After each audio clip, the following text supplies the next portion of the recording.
ეთერში ამერიკის ხმა თქვენ უყურებთ ყოველკვირეულ გადაცემას ვაშინგტონი. დღეს ია მეურმეშვილთან ერთად. ტერორიზმის ახალი მეთოდები და ანალიტიკოსების შეხედულება მოასწავებს თუ არა ახალი ტაქტიკა ტერორიზმის დასასრულს.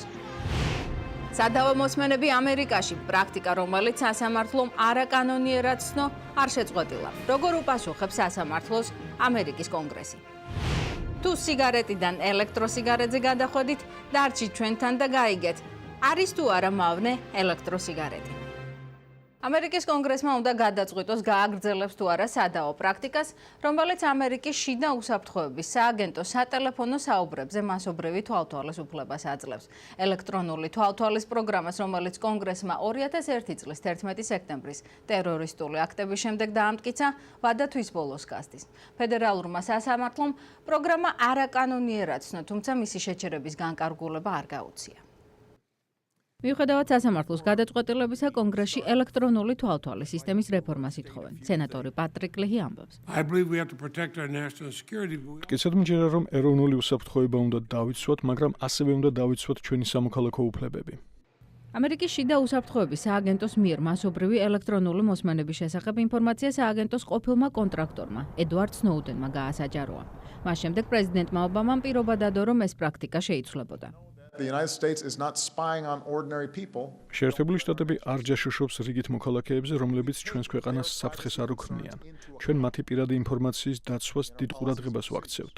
სასამართლოს გადაწყვეტილებიდან მალევე რამდენიმე რესპუბლიკელმა სენატორმა პროგრამა დაიცვა, რომელიც სავარაუდოდ სატელეფონო ზარების შესახებ ინფორმაციას აგროვებს, თუმცა მათ შინაარსს არ იწერს. სენატორი მიჩ მაკონელი ამბობს. შიდა უსაფრთხოების სააგენტო უცხოეთში მცხოვრებ ტერორისტებსა და ამერიკაში მათ პოტენციურ მოკავშირეებს შორის არსებულ ურთიერთობებს ადგენს. პროგრამის კრიტიკოსები ამბობენ, რომ ის ან მთლიანად უნდა დაიხუროს, ან უნდა გამკაცრდეს. სენატის დაზვერვის კომიტეტის თავმჯდომარის თქმით, პროგრამის შეწყვეტა წარმოუდგენელია. ჩვენ ამერიკას დავიცავთ, ჩვენ არ ვაპირებთ დაუბრუნდეთ ისეთ გარემოს, რომელიც 2001 წლის 11 სექტემბრამდე არსებობდა. სენატორი რენდ პოლი კი პირადი ინფორმაციის დაცვაზე ფიქრობს. მე ვიტყოდი, რომ კანონმორჩილი ამერიკელების სატელეფონო ზარები მათი საქმე არ არის. ამერიკის პრეზიდენტს მიაჩნია, რომ ამ საკითხზე დებატების დაწყება ამერიკაში მთავრობის გამჭვირვალობაზე მიუთითებს.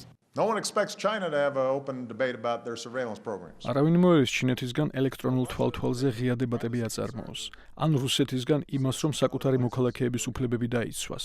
ჩვენ ადამიანის ღირსებისა და თავისუფლებების დაცვის წინა ხაზზე ვართ. ამერიკაში კი გაჩნდა მოლოდინი, რომ ელექტრონული მონაცემების შეგროვების კონსტიტუციურობის თემა უზენაესმა სასამართლომ უნდა განიხილოს. მანამდე კი კონგრესმა დაზვერვის ამ პროგრამის შეჩერების ან გარდაქმნის გადაწყვეტილება უნდა მიიღოს.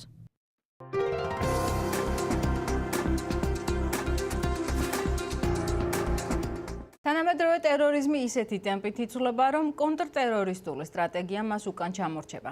ასე ფიქრობს ტერორიზმის ტენდენციების არაერთი ანალიტიკოსი. ასევე არის სხვა შეხედულებაც, რომ ტერორიზმის მიმდინარე ტენდენცია შეიძლება მათივე განადგურების ერთ-ერთი